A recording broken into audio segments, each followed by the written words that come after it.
Hey everybody, welcome back to my channel. I am going to do a brush review on some different brushes that I have. Now, I will say that most of these are Princeton brushes. I do have a silver brush here that I picked up, but most of these others, most of these others are Princeton. So I really like the Princeton brand. I think it is good quality, lasts a long time.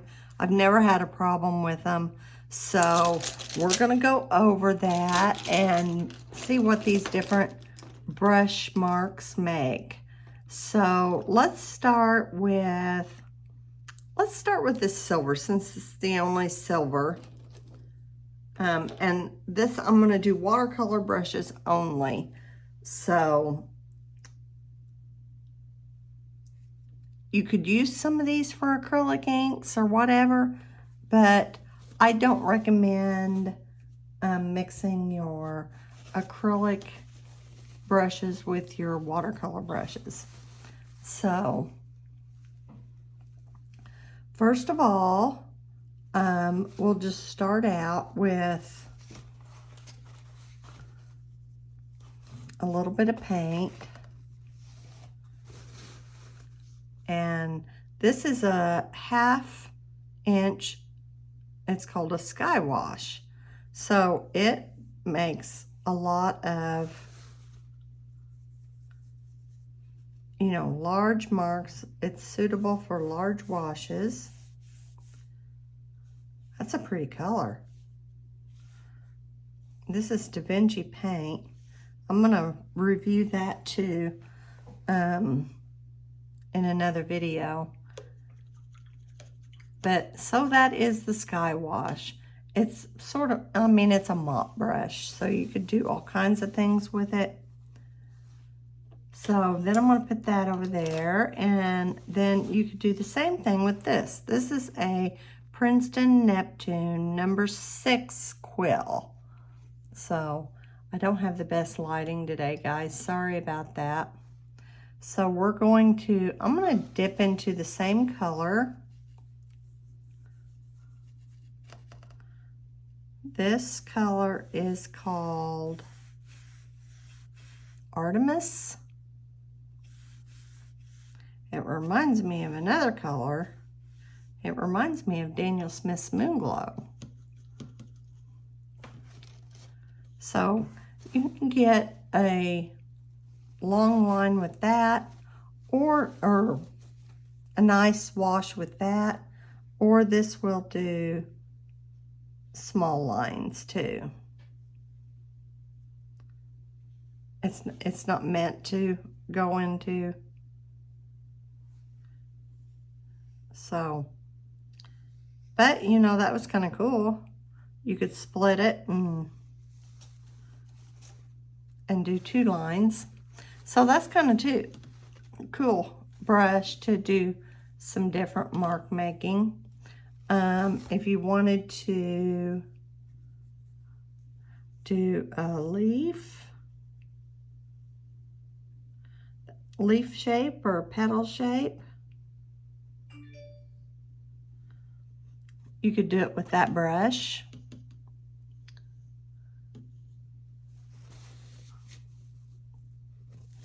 Okay, the next brush I'm going from largest to smallest. So this is a Princeton Select. It is called a lunar mop. Now I bought this for acrylics, but I have not tried it with watercolor.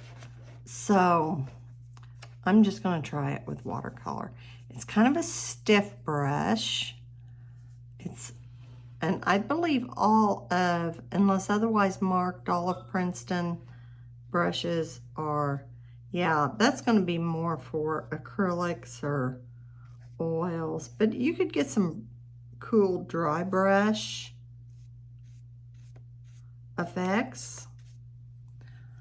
So I'll probably put this in my acrylic box.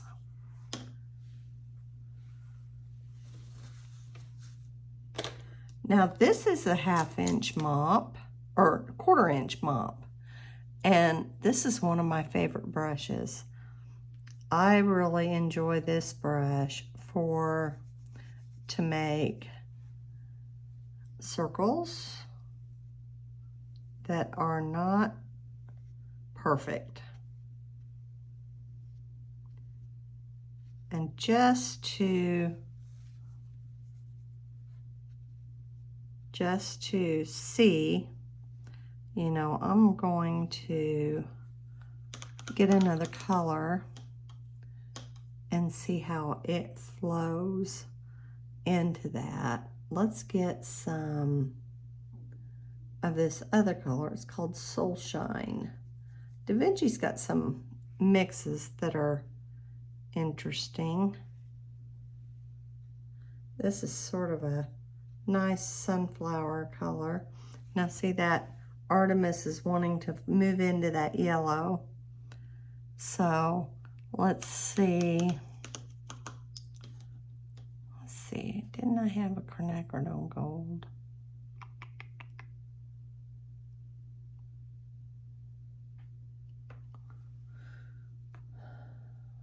I think that's raw sienna.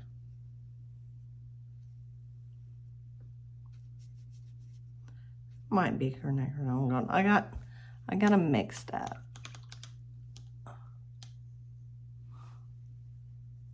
No, here's quin gold. Okay, so this will, I really like that color. I like Nicolazo yellow better. It moves better. Okay, so that is the 1/4 inch mop, and I'll put a link in the description below to link you to these brushes, and you can just look through their selection. Now this is a Princeton Summit. It's a number 10 round, and it's a good all over brush to do most things. You can do a wash with it. It's a synthetic. You can do a wash with it. You can, I'm going to switch to a different color so you can see. You can do straight lines with it, or small lines. You can, let's make sure you're in focus there, and you can do petal shapes, which is most of the time what I do. And then you can come back in and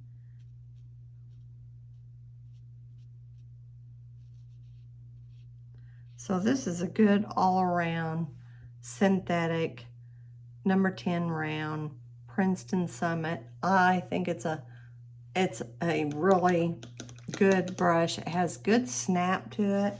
It's not real soft, so you know it comes right back to its point. Okay, so here is another Princeton brush. This is the number 2. This is really not an expensive brush. It says on the package, it said synthetic goat hair, I think. It says size 2. Now, this brush is really, really soft. And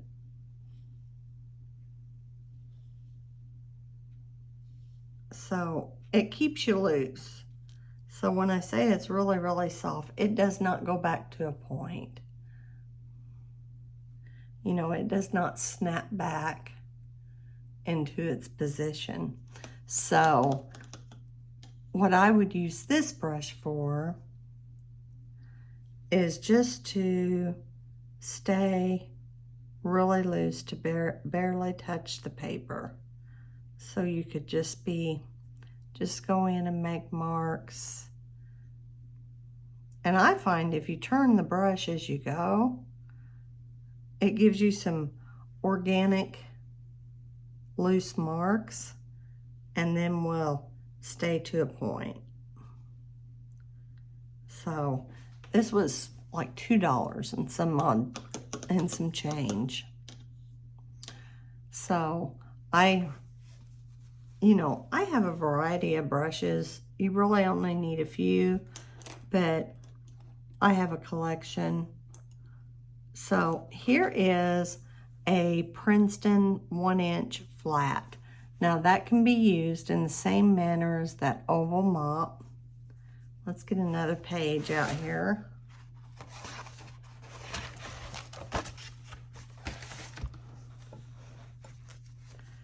And that is to do a wash.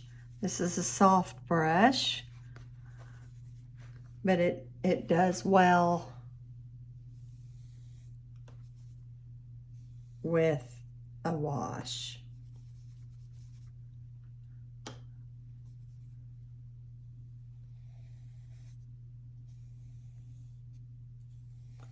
You can really cover a lot of ground with this brush quickly.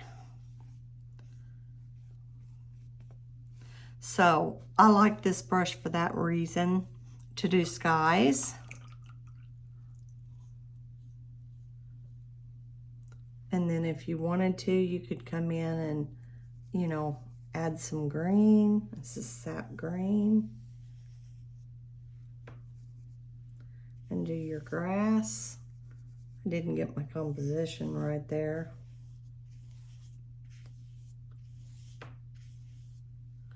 So this is a good brush for that, for landscapes and backgrounds.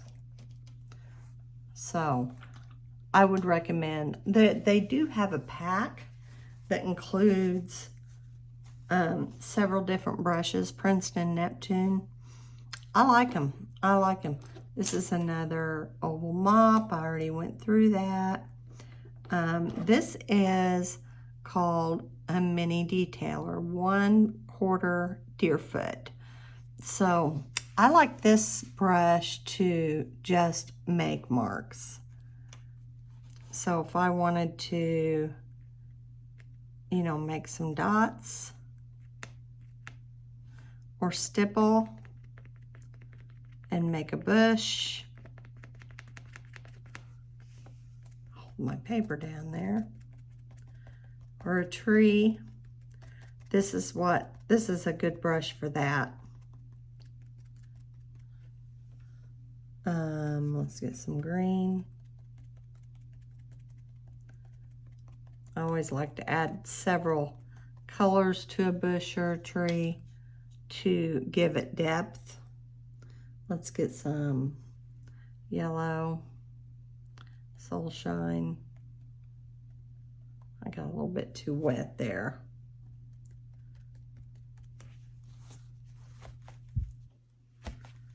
But you get the idea. This is a good brush for that. Good brush for that and making marks. Now there's another brush that they have, and it's called a 1/8 mini mop.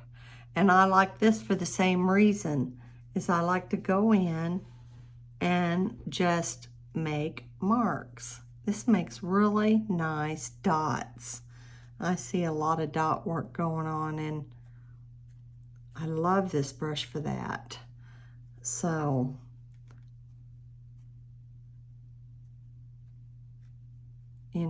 it just makes uniform dots that I think are so attractive in a composition. So I really love that. I bought 2 of them for just simply because I loved them so much. I like that better than the Deerfoot Stippler. I'd use the Deerfoot for trees and bushes, and I'd use this mini mop just to make marks. Okay, so here is a Princeton Neptune number 4 round. It's a good brush,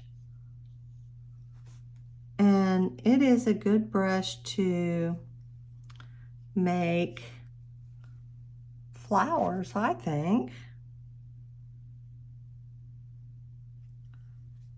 I like to make flowers and leaves. Just a couple strokes and you got a really pretty leaf.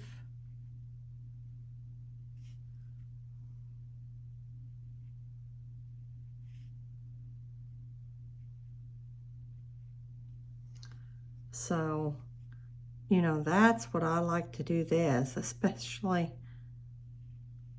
you know, with smaller. This is a number 4, but, you know, it makes bigger marks than you think. Now, here is a number 3, and it's a Princeton Kalinsky Sable. It's a real hairbrush, and it is a round, so it's going to do the same thing. I think, in my opinion, let's just see here.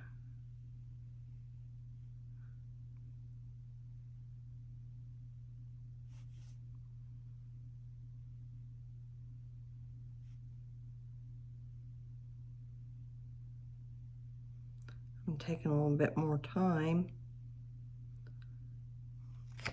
I think I don't have to reload as much. I think it holds a little bit more water.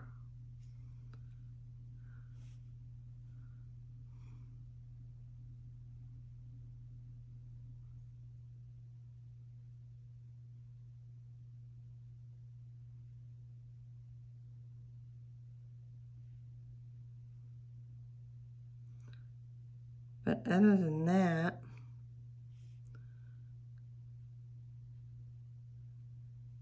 yeah, now it's time for me to reload.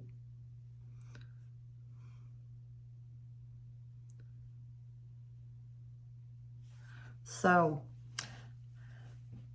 I like it, and if I was going to do like a final piece of work, I would probably reach for this if I really wanted to be precise. I think it's more precise than the number 4 Neptune. I don't know, I can try it again, but I just don't seem to have as much luck.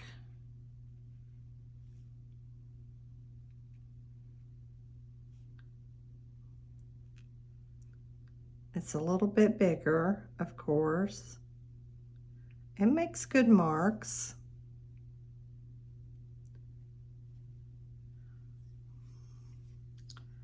So it wants to split at the end. I have to really be careful.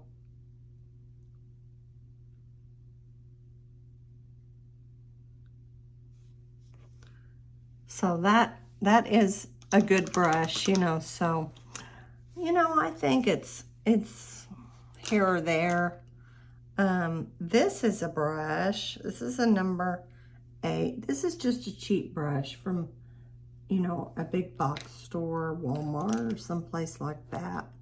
I think that is pretty much the end of my Princeton brush.